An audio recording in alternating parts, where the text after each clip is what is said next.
Hello दोस्तों, कैसे हो आप सभी। आई होप आप सभी बढ़िया होंगे, मस्त होंगे और आपकी पढ़ाई भी बहुत अच्छे प्रकार से चल रही होगी। आज हम करने वाले हैं हिंदी कंपलसरी के मोस्ट इंपॉर्टेंट क्वेश्चन जो आपके बोर्ड एग्जाम 2025 के लिए वेरी वेरी इंपॉर्टेंट क्वेश्चंस होने वाले। और आज हम करने वाले मोस्ट इंपॉर्टेंट क्वेश्चन, तो आप यदि चैनल पर नहीं हो तो चैनल को कर दीजिए सब्सक्राइब और वीडियो को लाइक भी कर दीजिए। ठीक है, स्टार्ट करते हैं अपनी क्लास को बिना टाइम वेस्ट किए। ठीक है, पहला क्वेश्चन पे हम चलते हैं। पहला क्वेश्चन इस प्रकार है कि पतंग के बहाने किसका सुंदर चित्रण किया गया है। ऑप्शन आपके सामने है। बाल सुलभ इच्छाओं का, प्रकृति का सुंदर चित्रण, युवा क्रियाकलापों का, या फिर मन की खुशी का। इसका राइट आंसर क्या होने वाला है आपको ऑप्शन में बताना है। कमेंट में भी आप बता सकती हो। ठीक है, तो पतंग के बहाने किसका सुंदर चित्रण किया जाता है।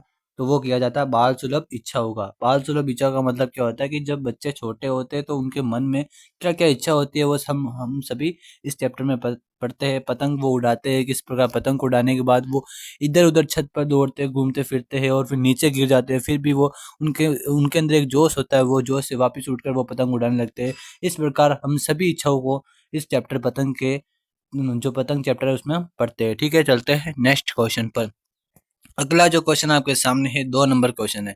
क्वेश्चन है इस प्रकार की।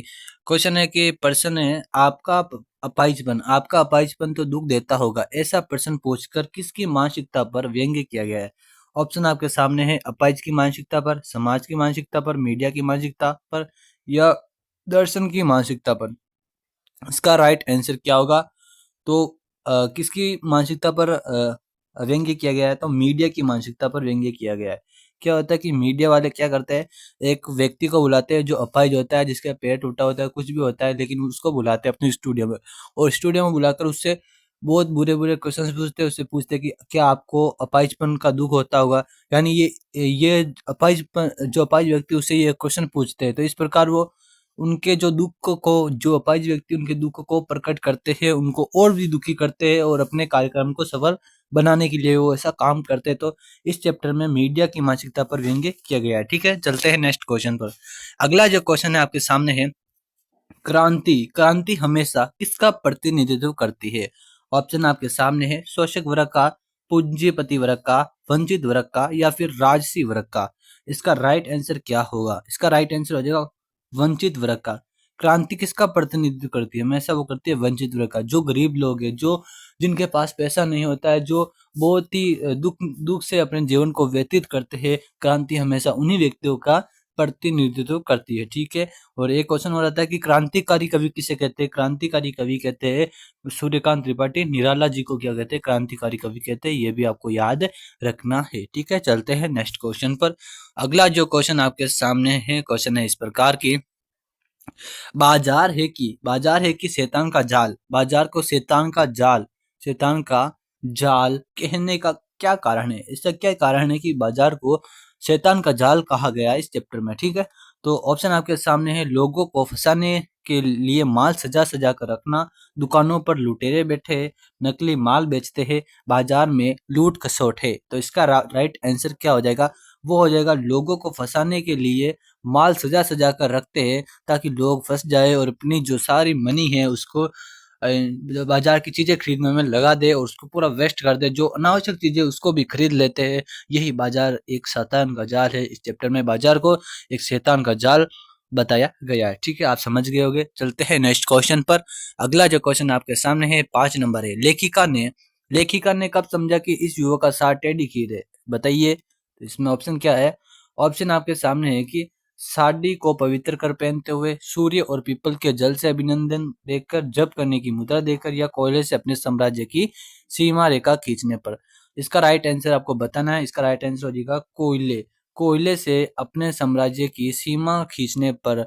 यानी जो भक्तिन होती है वो कोयले से ऐसे अपने साम्राज्य की सीमा खींचती है। तब लेखिका सोचती है कि इस जो युवक है इसके साथ रहना एक टेढ़ी खीर है। ठीक है, चलते हैं नेक्स्ट क्वेश्चन पर। अगला जो क्वेश्चन 6 नंबर क्वेश्चन आपके सामने है। क्वेश्चन है कि तर्कशील किशोर मन से भीषण सूखे में पानी की निर्मम बर्बादी किसे कहा गया है। यानी जो वो सूखा पड़ रहा था उस समय भी पानी की निर्मम बर्बादी है, वो किसे कहा गया है आपको बताना है। राइट आंसर क्या होगा? ऑप्शन है इंद्र सेना पर डाले गए पानी को, घर पर व्यर्थ बहने वाले पानी को, उत्सव में पिलाए जाने वाले पानी को, या फिर लोक प्रचलित अंधविश्वास को। तो इसका राइट आंसर आपको बताना है, क्या हो जाएगा? इसका राइट आंसर हो जाएगा तक्षशिला लुकिशोर मन ने भीषण सूखे में पानी की निर्मम बर्बादी है वो कहा गया है इंद्र सेना पर डाले गए पानी को। यानी जब लेखक क्या होता है, एक वैज्ञानिक सोच वाला होता है, जबकि जो उसकी माँ होती है, जो अन्य गांव वाले होते हैं, वो पुराने विचार वाले होते हैं, वो इतना सूखा पड़ रहा होता है उसमें भी पानी को इंद्र सेना, जो मतलब छोटे बच्चे होते हैं, उनकी सेना पर पानी को डालते हैं ताकि इंद्र सेना है वो इंद्र से पानी की मांग कर सके। इसलिए उन पर सभी लोग क्या करते हैं, पानी डालते हैं और एक पानी की भीषण सूखे में भी बर्बादी करते हैं। ये लेखक की सोच है, ठीक है। लेखक की सोच एक वैज्ञानिक सोच है, ठीक है। चलते हैं नेक्स्ट क्वेश्चन पर। अगला जो क्वेश्चन है वो आपके सामने है, कौन सा है? 7 नंबर क्वेश्चन है। भाषा को शुद्ध बोलना लिखना सिखाती है व्याकरण, संधि, या फिर समास या भाषा विज्ञान। तो इसका राइट आंसर क्या हो जाएगा? वो हो जाएगा भाषा को हम शुद्ध कैसे बोल सकते हैं या कैसे लिख सकते हैं, जब हमें व्याकरण का ज्ञान होगा तभी हम भाषा को शुद्ध रूप से बोल सकते हैं और शुद्ध रूप से लिख सकते हैं। बिना व्याकरण के कोई भी भाषा हम शुद्ध रूप नहीं लिख सकते, नहीं बोल सकते, ठीक है। चलते हैं नेक्स्ट क्वेश्चन पे। अगला जो क्वेश्चन आपके सामने है 8 नंबर क्वेश्चन है। क्वेश्चन है इस प्रकार की, इस बुढ़िया को न सताओ ये तो निरी गाय। इस वाक्य में शब्द शक्ति क्या है? यानी शब्द शक्ति क्या होती है? शब्द की शक्ति, यानी शब्द के अर्थ को जानने की शक्ति क्या कहलाती है? शब्द शक्ति कहलाती है, ठीक है, ठीक है। यानी हम यानी शब्द की अर्थ को हम कैसे समझ सकते हैं, इसके लिए 3 प्रकार की शक्तियाँ होती है। वो कौन कौन सी होती है? अभिधा होगी, लक्षणा होगी, व्यंजना होगी। और तो आपको ये बताना है, ऑप्शन में चौथा ऑप्शन है व्यंजना प्रधान विधा। तो इसका राइट आंसर क्या होगा? वो हो जाएगा कि इस बुढ़िया को न सताओ ये तो निरी गाय। इस वाक्य में सब शक्ति कौन सी हो जाएगी? वो हो जाएगी लक्षणा सब शक्ति। इसका राइट आंसर हो जाएगा, ठीक है। ये आपको याद रखना। अभिधा में क्या होता है? जो जल्दी समझ में आ जाता है, एक बार पढ़ने में समझ जाता है। व्यंजना में क्या होता है? व्यंजना में होते हैं कोई मुहावरे होते हैं या फिर लोकोक्तियाँ होती है, वो क्या कहलाती है? वो कहलाती है व्यंजना। जो सब शक्ति है वो इसमें कहलाती है, ठीक है। चलते हैं नेक्स्ट क्वेश्चन पर। अगला जो क्वेश्चन है 9 नंबर क्वेश्चन आपके सामने है। क्वेश्चन है कि प्राप्त संदेश में निहित अर्थ को समझने की कोशिश को क्या कहते हैं? कुटिका अर्थ, एनकोडिंग, फीडबैक या डिकोडिंग। इसका राइट आंसर क्या हो जाएगा? वो हो जाएगा इसका राइट आंसर हो जाएगा एनकोडिंग। इसका राइट आंसर हो जाएगा। चलते हैं नेक्स्ट क्वेश्चन पर। अगला जो क्वेश्चन आपके सामने 10 नंबर क्वेश्चन है। क्वेश्चन है इस प्रकार की, इंटरनेट पत्रकारिता वर्तमान में अत्यंत लोकप्रिय है क्योंकि इसमें दृश्य एवं प्रिंट दोनों माध्यम का लाभ मिलता है। यह से बात सही है एकदम। इसमें खबरें बहुत तीव्र गति से पहुंचाई जाती है, यह भी सही है। इसमें खबरों की पुष्टि तत्काल होती है, यह भी सही है। और उपयुक्त तीनों। तो इसका राइट आंसर क्या हो जाएगा? वो हो जाएगा उपयुक्त तीनों। इसका राइट आंसर हो जाएगा, ठीक है। राइट आंसर तीनों हो जाएगा। चलते हैं नेक्स्ट क्वेश्चन पर। अगला जो क्वेश्चन है 11 नंबर क्वेश्चन आपके सामने है। क्वेश्चन है इस प्रकार की, यशोधर बाबू जूनियरों के दिन भर के शुष्क व्यवहार का निराकरण कैसे करते थे? चलते चलते मनोरंजन बातें कहकर, बीच में 1 घंटे का लंच देकर, समय से पूर्व अवकाश देकर, या फिर हमेशा अनुशासन की शिक्षा देकर वो उस शुष्क व्यवहार का निराकरण करते थे। तो इसका राइट आंसर क्या हो जाएगा? वो हो जाएगा यशोधर बाबू क्या करते थे, चलते चलते अपने जूनियर होते थे उनसे अच्छी अच्छी बातें करते थे, उनका मनोरंजन करके उनके जो शुष्क व्यवहार है उनका निराकरण करते थे, ठीक है। ओके, चलते हैं नेक्स्ट क्वेश्चन पर। अपना लास्ट क्वेश्चन है आज का अपनी क्लास का। क्वेश्चन इस प्रकार है कि लेखक का विद्यालय में विश्वास क्यों बढ़ने लगा था? लेखक को ऐसा मतलब क्या फील हुआ कि उसका विद्यालय में मन लगने लगा, उसका विश्वास विद्यालय में ज्यादा से ज्यादा लगने लगा? तो इसका क्या कारण है?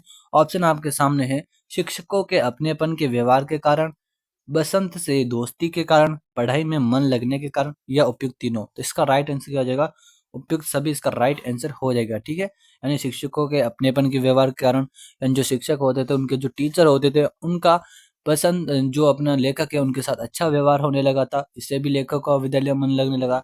वसंत से दोस्ती भी हो गई थी, यानी वसंत से दोस्ती भी कर ली थी। अब दोनों दोस्त थे, दोनों एक दूसरे का सहभागी बन गए थे। वो इसको क्वेश्चन पूछता था, वो इसको क्वेश्चन पूछता था। साथ ही लेखक है वसंत के साथ कॉपी जांचता भी था। इस प्रकार उसका मन भी लगने लगा था और पढ़ाई में भी वो होशियार होने लगा था। इसलिए ये तीनों कारण है वो लेखक के विद्यालय में विश्वास बढ़ाने के महत्वपूर्ण कारण है, ठीक है। ओके, अपनी क्लास हो गई कंप्लीट। मिलते हैं नेक्स्ट क्लास में, तब तक के लिए जय हिंद जय भारत।